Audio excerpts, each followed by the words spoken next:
I feel like 2023 is an artificial intelligence year, whether it's in copywriting, marketing, coding, or other fields. We all have an opinion about this technology. We either think it helps us to reduce our workload or we're scary of its capabilities and the future negative impact. Today, I'm going to react to artificial intelligence used in agriculture. We're going to watch the clip from NBC presenting the AI weed killer on a farm. I will also double check the equipment specs and the manufacturer's promises so that we have all the relevant information to formulate our views on this kind of equipment. Please note that this reaction video is from a professional standpoint, given my expertise in permaculture landscape design. So let's listen to the first NBC clip. Back now with our series AI Revolution and how artificial intelligence is hard at work on some farms. Robots doing the work of dozens of people. Jake Ward has our story. Okay, yes, it's a killer robot with an AI brain. But hear me out. It kills weeds. On a 2,000-acre organic farm in Central California, this $1.2 million machine does the work of 30 people 24 hours a day. Okay, so we know from the clip that this technology is to be used on organic farms. And this is because, as we know, on conventional agricultural farms, the crops are sprayed with nasty herbicides, killing weeds, poisoning the soil and water, but miraculously leaving the plants people are meant to eat alive. So if you think about it, organic farms are one step ahead from the conventional agricultural farms in terms of growing sane food.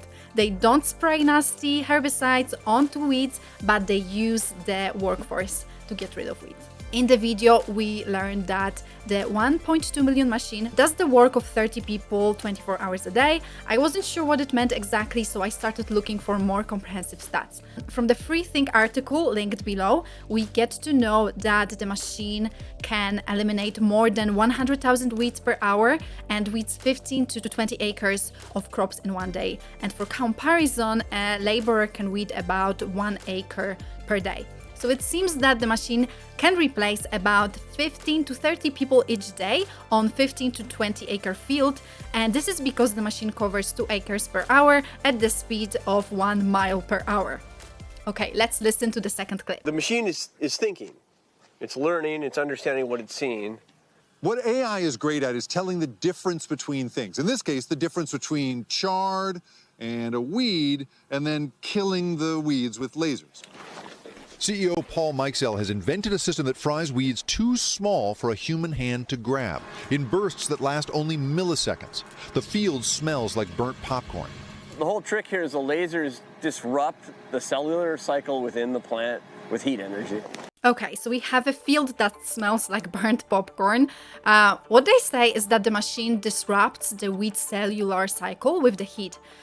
So we need to dive deeper into this because I have so many questions. The first one, does the laser kill the roots of the weed? And the second, how many times does the machine need to redo the weeding through the cash crop life cycle?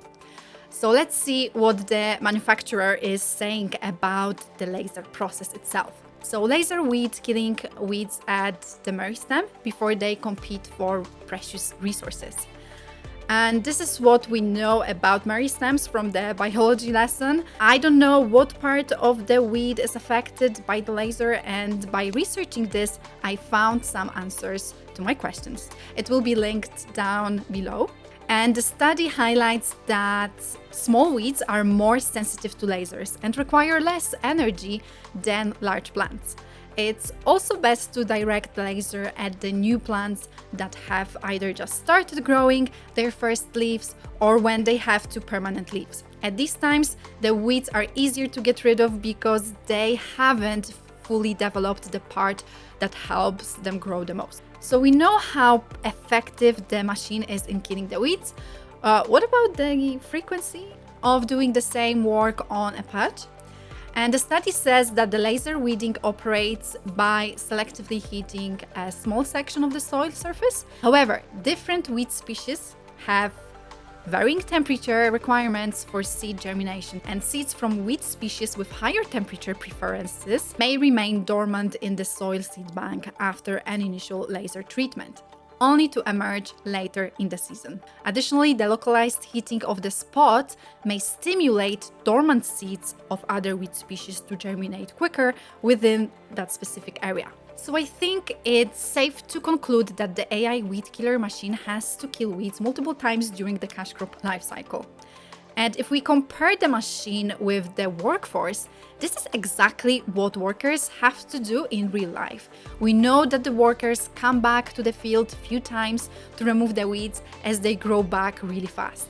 And the reason for the weeds to grow like crazy is several, and I will mention only a few. So firstly, as we could see on the footage, the soil is exposed to the sun, so the weed seeds are constantly activated by sun, and as we've learned, some seeds may be activated by laser this way. So this is in California, so the sun is really harsh and it's drying out the soil. If you watched my videos, you will know that I'm constantly talking about covering the soil with mulch or leaving mulch like ground covers. And this brings a myriad of benefits. Now, the weeds also grow like crazy because the soil structure is constantly disrupted. I don't know what the owner of this organic farm practices, but I know that if after each growing season you will till the soil and keep recreating new beds, you constantly change the layering of soil and bring the subsoil from below to above the ground, and you firstly activate the weed seeds that weren't getting the sunlight. And secondly, you disrupt the soil structure. And the purpose of the weed is to fix all the problems we caused with their deep roots. And the weeds are trying to decompact the soil and bring minerals from deep within the soil. And they try to cover the soil to retain moisture. So in a nutshell, weeds try to re-establish a sustainable ecosystem before others take over. And this is great that nature works this way, because even in the most disrupted area, there is a chance for life and greenery to emerge. So let's come back to the clip. It takes a rack of servers to recognize 40 crops and 80 types of weeds. This machine has got more computing power than 24 Teslas in it. It's essentially a mobile data center. The farm's owner says the laser weeder will pay for itself in a single year, and that it solves his single biggest problem, which is finding workers. Okay, so we got to the exciting part, the mobile data center. I have looked at the manufacturer's website to get more details, and it says the machine has 30 150-watt CO2 lasers with tracking cameras, 9 LED bed-top lighting bars, and 12 high-resolution prediction cameras, 70+ crop AI deep learning models, precision computer vision software, and iPad touch screen UI. So it seems the machine uses 4.5 kilowatt per hour if all 30 lasers work at the same time. There's no more information I could find on the energy usage, but it seems to be a lot. And I think that the fuel that is used is diesel, and the inverter converts it to electric power because there is no information about using the renewable energy here. And to be perfectly frank, I don't know if enough solar panels and batteries would fit on the machine to capture and store the necessary energy.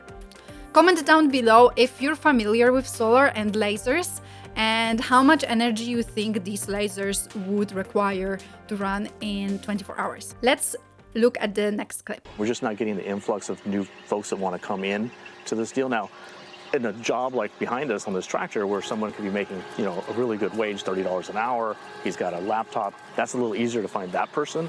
Labor unions say they want tech to make the work easier as long as we don't simply toss people aside after decades of brutal labor. To the extent that automation can make life better for farm workers by making those jobs less physically demanding, safer, more dignified, we welcome it. Our concern is that automation will allow employers to basically discard them. AI is spreading through farming. There's the broccoli bot built by Oregon college students to harvest the vegetable. And John Deere has been plowing ahead with several kinds of AI technology.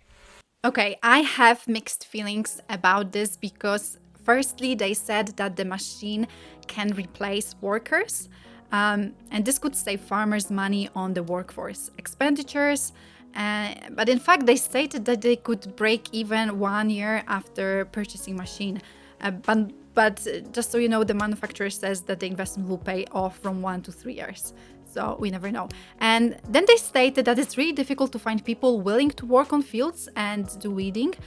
And it's understandable, it's a tough work, and if you can find a less physically demanding job at the same rate, why bother with this one? If the reality is people don't want to work on farms anymore, what's the concern really? I have other concerns and I will be talking about them just in a bit. So yeah, let's watch the next clip. For Paul Meixel, it's about more than just zapping weeds. The data that comes out of these images will be incredibly valuable for farmers to be able to predict what's going to happen in the future based on past action. So you're not just killing weeds, That's right. but actually harvesting data that we can use to make crops better. Yeah, that's right. If you talk to any farmer, they'll tell you it's not just about the data, but about the insight that you can get from the data.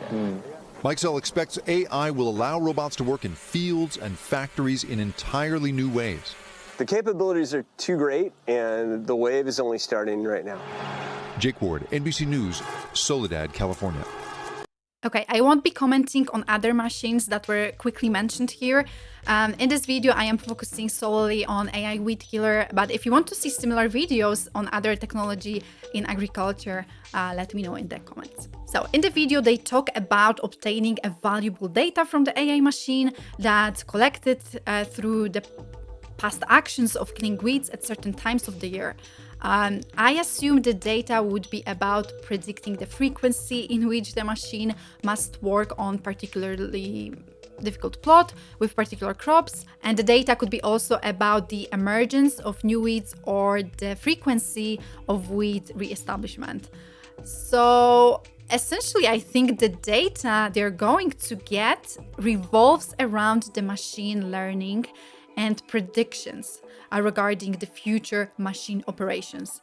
It's not going to be anything revelatory about the environment or plants or plant care. So essentially, they're happy that the machine will work better the longer it's used. So sorry about my ducks. I'm filming in our garage and we keep our little ducks here because, you know, they were born in this strange time of the year. So yeah, it's warmer here than in the barn. So yeah, that's why you hear them. I think what the aspiring owner of this machine would have to establish is whether the investment is worth it and whether the machine's benefits can be easily reproduced in other ways. But talking about benefits, let's look at the manufacturer's website. And if we compare this with conventional agriculture, yeah, this is great because you don't use sprays and herbicides and you will have healthy crops.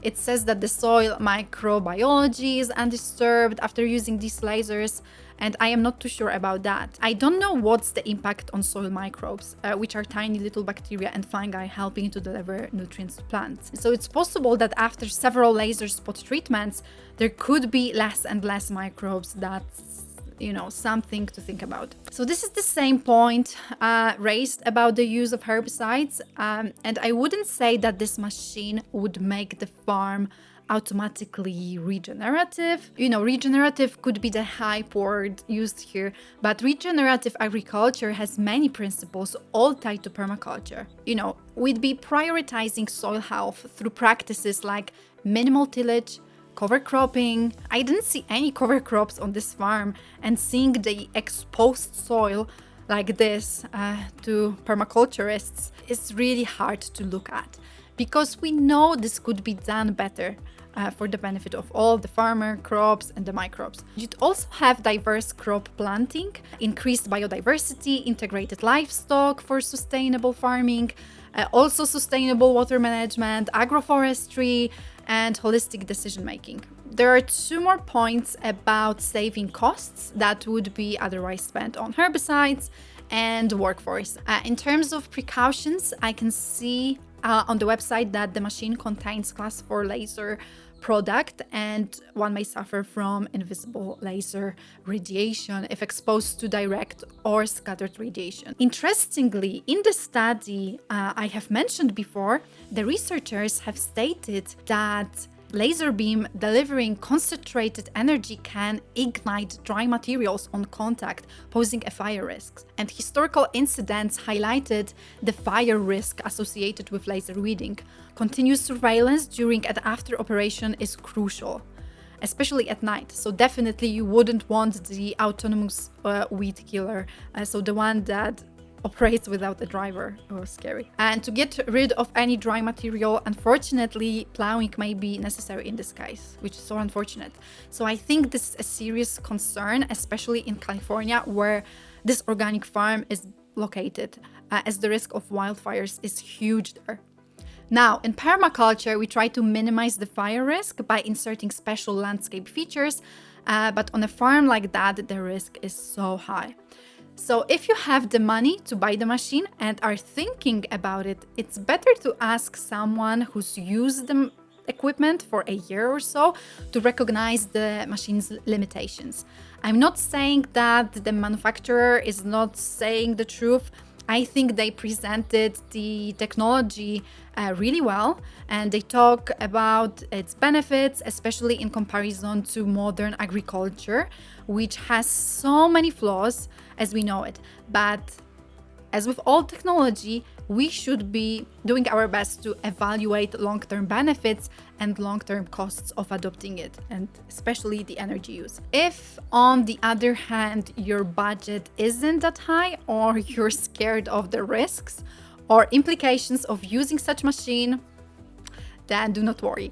There are so many ways to grow healthy crops without the need for weeding. But for a big farm like seen in this clip, I see one simple solution.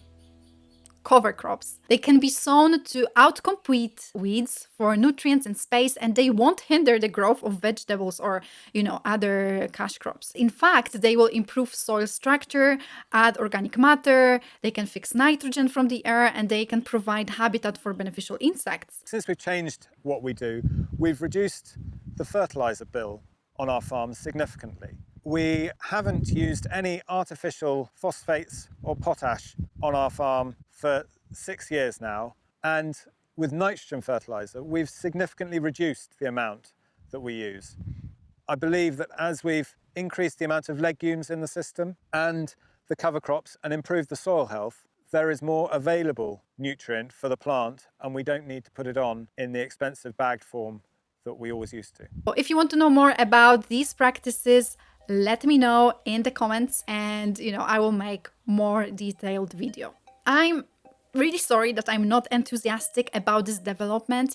I think it would be better if we as a society shifted from the fighting or killing way of thinking into the growing and cooperating kind of thinking. I believe I would be enthusiastic about the technology that maybe resembles the nature, that instead of destroying something, grows or multiplies it. I will give you an example. When I lived in Ecuador for 2.5 years, I was teaching English at a university, and I met a very bright professor there who got different, study grants from Ecuadorian government, and was given an opportunity to study robotics in European universities. Eduardo, if you're watching this, warm greetings. It was a huge accomplishment for him, and his master's degree project, bear in mind, it was in 2014, it involved the study on the technology that would help coral reef to multiply and grow at a faster rate, so that its existence wasn't endangered in rough areas. So when I heard about it the first time, I had very good thoughts about it, and I still do, because the technology is about growing things. So, my opinion, again, no disrespect intended at the manufacturer or the farmer presented in the clip. In fact, I'm grateful for this material because it gives me an opportunity to communicate my points. If you want me to comment on similar type of videos, let me know. Thanks so much for watching.